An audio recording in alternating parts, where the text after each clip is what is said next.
Kat Cressida, thank you so much for joining me today. My listeners, of course, know you as Dee Dee from Dexter's Laboratory. Disney fans, or my friends who I lovingly call the pass holes, who go regularly and are often seen at their favorite ride, which is the Haunted Mansion.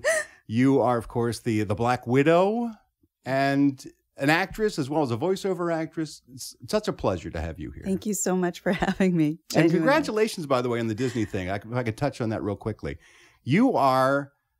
How long had there been before they made an addition to that ride in terms of a voice actor? It'd been a long time. Yeah, right? that is one of the, I think most Disney, I won't call them what you called them, but I still get my paychecks from the mouse. But the annual pass holders well know that the two classic rides are, of course, Pirates of the Caribbean and the Haunted Mansion. Sure. And both of them are in the two classic parks in America. And they had not touched them since Pirates went in earlier, but Haunted Mansion officially opened in 1969. Mm-hmm. All the voice recordings were done in 1967 to 68. Fantastic voices like Paul Frees. Yeah, sure. I mean, Thurl Ravenscroft, just the bomb. And left untouched and fabulous until 2000. Early 2000s, they replaced some stuff in Pirates of the Caribbean and put Jack Sparrow in there. And since that was a big success and people didn't, give Riot up their the streets. Yeah, exactly. since big fans were okay with the changes and upgrades, then they went to the mansion and the attic, which had always been sort of this pass through. You went from the ballroom, which was fabulous, to the graveyard scene, and the attic was always just kind of a big empty. And so they went in and did this whole story with her. So 2006. So she hadn't been updated. The mansion had been updated for 50 years. And so it was, 40 years. 40 years when I did that. So huge honor. Yeah, you're there with some of the greats, as you mentioned. It's kind of amazing. The ones who inspired me to go into voiceover. Really? It's very surreal. Oh, yeah. I mean, I grew up in the parks. My dad worked with Imagineering and... No way. Yeah. How cool. So I used to bring... you're a Disney kid from way back. Oh, my God, yes. I'm trying to see if you have anything... So remember the old tape recorder? You don't have one amongst your fabulous... My bat memorabilia here? Yeah. I mean, you could retire and just have a store here. But remember those little black recorders that you would carry? Yeah. I used to sneak those into the park and tape record all of the attractions because I was so in love with the voiceover. That's hilarious. And of course they had the LPs as well. They used to have the records with all the stuff. Yeah, the little read along. Yeah, sure. Storytelling. And not only does your relationship with Disney stop there, but you've also done some work as Jessie as well from Toy Story for them as well. So been very honored whenever Wonderful Joan is not available. I step in to do a bunch of things. So yeah. You started off as an actress, right? Before you got into voiceover, you were just television, film, that sort of thing? Actually. Well, I don't mean just. No, I know. I mean, I revere voice acting so much that I consider, everyone else just an actor. That's very gracious of you. I actually started out as an agent. No way. Yep. How Went strange. Through the whole. It is strange. It's bizarre. Usually, if it goes that way at all, it's the other way around, right? Totally. Yeah. I had trained my entire life in musical comedy and Shakespeare, and had done I think I was discovered on the playground in second grade and did some modeling for children's catalogs, clothing. Hated it.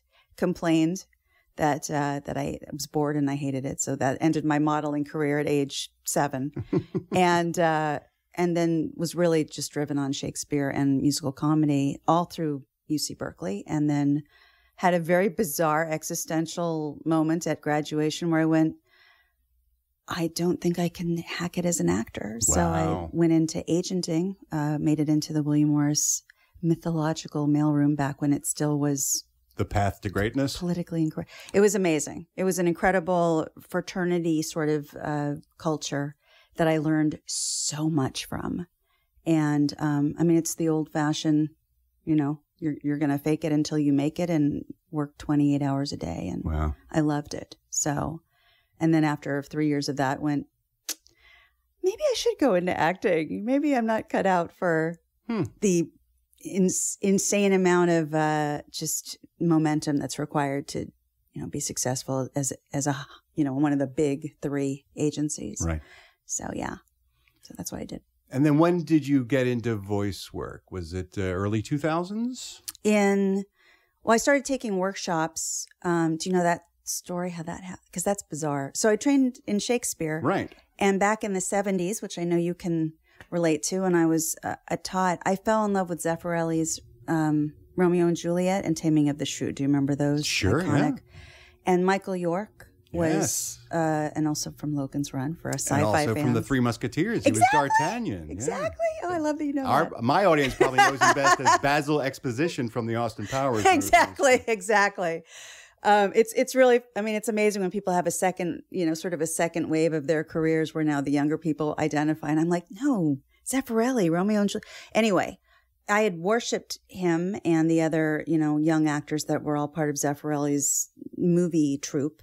And I ended up playing his inappropriately too young fiance on a pilot for Taya Leone for Must See TV. Oh, really? And we ended up in a bed set for 3 days while they were camera blocking her, me and Michael York. And he was the first one who basically said, if you love acting and you love Shakespeare and you love words, maybe you should try voiceover. And I was like, oh, really? What's that?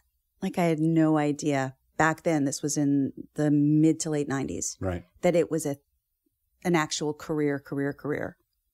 Now, I've had a bunch of voice artists on the show, and it's really the advent of the internet allowed people to really understand what the business is, because you can actually find out who does the voices of your favorite characters. But up until then, it was like this mystery.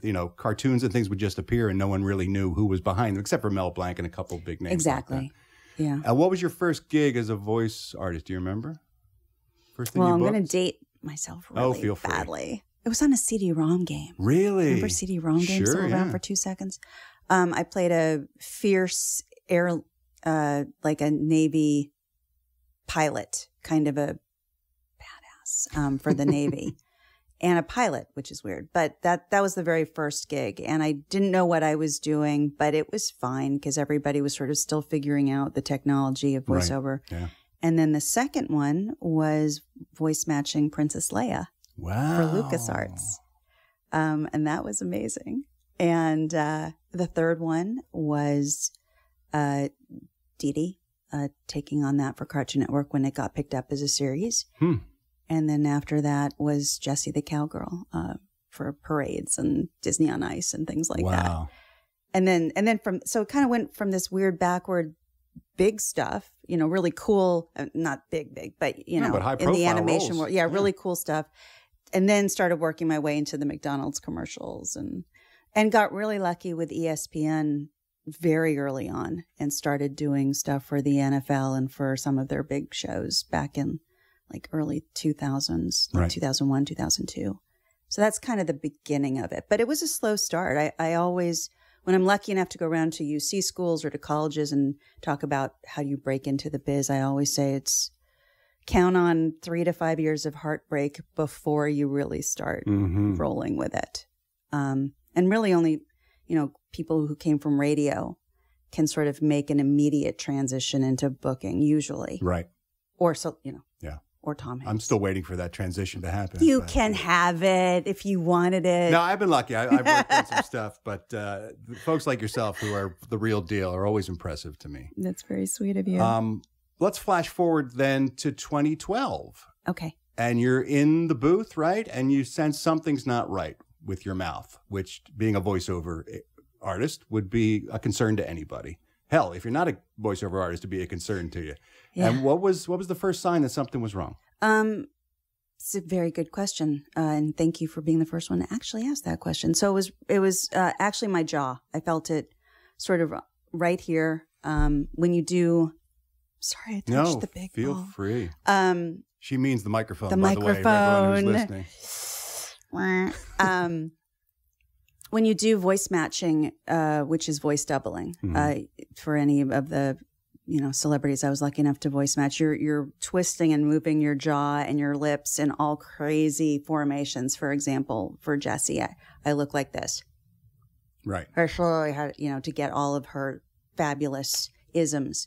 So I was just manipulating my jaw on one of the matches, and just there was a slight catch. There was something that was just a little bit off. And the first 20 times I went, it must be a tooth or it must be a something. And then started to ask the questions, and it was just continuously, this is way before 2012, just sort of leading up to. And, but I knew that I felt something, and it seemed like it was getting increasingly more something. And it wasn't painful, and it wasn't, scary looking on the outside, but I could tell internally to the jaw and the mouth area that something not good was going on. And that was sort of the first sign. I would say 2009 or 10 was when I first started asking innocently, can you take a look at this? And unfortunately, it just continuously got treated as, oh, it's just a cyst, or don't worry about it. You actors of such, I remember you actors of such vivid imaginations, just really not, and unfortunately all males, I wonder, looking back, it may have just been coincidence, but I wonder if maybe there may have been a different lens on it had it been a female who wouldn't blow it off as you're just being a bit dramatic. Right. But in 2012 was when it had gotten, it was right around this time, 4th of July, right before 4th of July, where I finally sort of put my foot down and said, this is starting to get scary for me. It's continuously there, and I hope it's just my imagination. That would be the best news in the world. But I'd like an MRI. Yeah, has to be dealt with. And I had to kind of nudge for it. I had to push my doctors to order the MRI, which crazy. Is, yeah. And then you get the worst possible news, which is it's cancer. And it's in an area of the body, if I'm not mistaken, that isn't usually, you don't usually find cancer there, right? It was unusual. Very, very unusual. And unfortunately, I mean, thank you. You're doing a great job of pulling the story. It wasn't diagnosed as cancer immediately. That was the unfortunate part. And one of the bigger parts of my journey that is really important for me to share with other people is that, after the initial several tests, it kept coming back as either, unquantifiable, can't quite, categorize, everything in the world. It wasn't coming back as benign. It was just coming back as we can't identify it. And most, again, of the specialists, and we're talking people with several degrees behind them, in place of your fabulous Batman paraphernalia, it was degrees from the top medical schools and, board of directors, all kind of again saying, well, I wouldn't worry about it. One said, if I were a betting man, I'd put all my money in Vegas, that this is nothing. And it's easy to say when it's not growing inside your mouth. Right? It's, and the truth is, I wasn't, particularly, I wouldn't have called myself dumb or ignorant or uneducated. Lucky to have a degree and lucky to have had plenty of experience at that point, but still very naive, the way all of us are until we're faced with something personally. And tragically, we're all sort of schooled to just listen to whatever the doctors say and say, well, they know more than I do, so who am I to question or ask for a second opinion or demand tests that may be necessary? We just all, like sheep, go along, and you have to be responsible for your own health at the end of the day, right? So that's what you ended up having to do, take it into your own hands. You say that so well. And unfortunately, on top of that, it wasn't just me projecting a tremendous amount of faith and authority on them. It was also them being, I faced a lot of, I hate to say it, arrogance, a lot of an attitude of, I'm the person in the white coat. I'm the one with all these degrees. Right. It had anybody, I mean, again, I was scared and sort of open-hearted in a sense. When you're in a doctor's office, I think everybody can relate to this. You're more vulnerable. Sure. The smells, the feelings, the whiteness of it all, you just sort of naturally get a little bit of fear, and your guard is a little bit down. Your defenses are up and your guard is down, is both what you're feeling. And because of that, I was more susceptible to just believing everything that was going on. But then there's that little gnawing question that hopefully we all sort of listen to if we need to, which was saying, it just, I mean, this doesn't feel right. If it's all okay, why does it not feel at all okay? Right. And there's an assumption with doctors that they have your best interest at heart and they're doing everything they can. And the simple case is it's a business and they're trying to do the best they can with the patients they have in the time they have allotted. So a lot of stuff can fall through the cracks. At what point were you diagnosed with the cancer, and did they decide something needed to be done? When did that realization happen? So in right after a battery of tests after 4th of July, 2012. So again, exactly right around this time. And it literally was night and day. It went from, it was in fact the huge specialist in neck and throat abnormalities or cancers or whatnot. I mean, very, very high-end, high-paid specialist in Westwood, who was the one who made the crack, if I were a betting man, you know. And it was me insisting on an external biopsy. And I don't want to get too graphic with everybody, but there's a gentle way to do a biopsy, and then there's the more just, okay, we're just going to take it. And the gentle ones weren't getting us anywhere. And it was me who insisted, just carve it, you know, let's really find out what it is. Right. And he was sort of fighting it and rolling his eyes and made that crack. And it went from that to about a week later getting an urgent call from the front office saying the doctor would like to see you. And you know, that's not good when it's not going to be, you know, over the phone. Right. When it's, you have to come in. And I said, can you tell me anything? And she said, I'm sorry, ma'am, we need to bring you in. And you know. And then I wanted to come in right away. It was like, and then you get the, well, he can see you end of day tomorrow. And you're thinking, and I'm sure a lot of people, I hope not, but I'm sure a lot of people can relate to that awful feeling of, great, now I have to wait 36 hours. And that's what I walked in. I had to wait in the waiting room with all the patients. They double and triple book a lot of these doctors just to keep their schedules full, which is another thing that I will be speaking about. And you sit there for about an hour and 15 minutes, and then you're escorted in, and then you wait by yourself in a big, scary room. And then finally the doctor came in, the same one who'd been a comedian 2 weeks before, and said, this is serious. You need to get this operated on right away. It can be fatal. I mean, literally, like, this is coming at me. And best case scenarios, we'll be able, hopefully, maybe to salvage your voice. But I don't know yet if it's I mean, this is all being delivered almost as if I think we are going to have to move to another neighborhood, honey. You know, the trash situation it was just sort of calm and quiet and serious. And again, the same person who'd been joking around about, you know, and rolling his eyes. And as I state, you know, in sort of the story that's gone out on various forms of media, I would probably qualify what followed next as hysteria. I mean, literally lost it. And in part because I hadn't been given any sort of proper, I think, leading into the possibilities of it had all been blown off and blown off and blown off. You didn't get this news gradually. It was all dropped on you at once after everyone told you were crazy up to that point, which would make anyone furious and angry. And I can imagine, well, I can't really imagine, but I like to think I'm empathetic enough to appreciate what that must have been like for you, then compounded with what you had to endure with the treatment and then insurance. And reading your story, it's just... you're an incredibly strong lady to have survived all that, but I can't imagine the emotional toll that it took. I'm sorry. I don't mean to choke you up. But. You did. It's so beautiful of you to say it. First of all, to me, it's important to say I'm not for the sake of other people who I'm hoping, you know, that my journey will sort of shed some light on what they may be facing, or if anyone they love might be facing in the future. To me, it's really important to say, I'm not strong. I'm not courageous.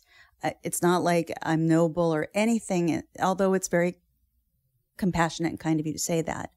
I think I got a little bit lucky in that, lucky and unlucky in that, in a sense, the diagnosis of you could lose your voice was as probably close to a death sentence as anything else. Sure, because that's your livelihood. Yeah. I mean, had it been in another part of the body, or had it been, had I been something else that I passionately loved doing, and that I don't know, but to me, it feels like the truth at this moment is to say that galvanized me beyond anything. Because you're fighting for your everything, professional life as well as your actual life.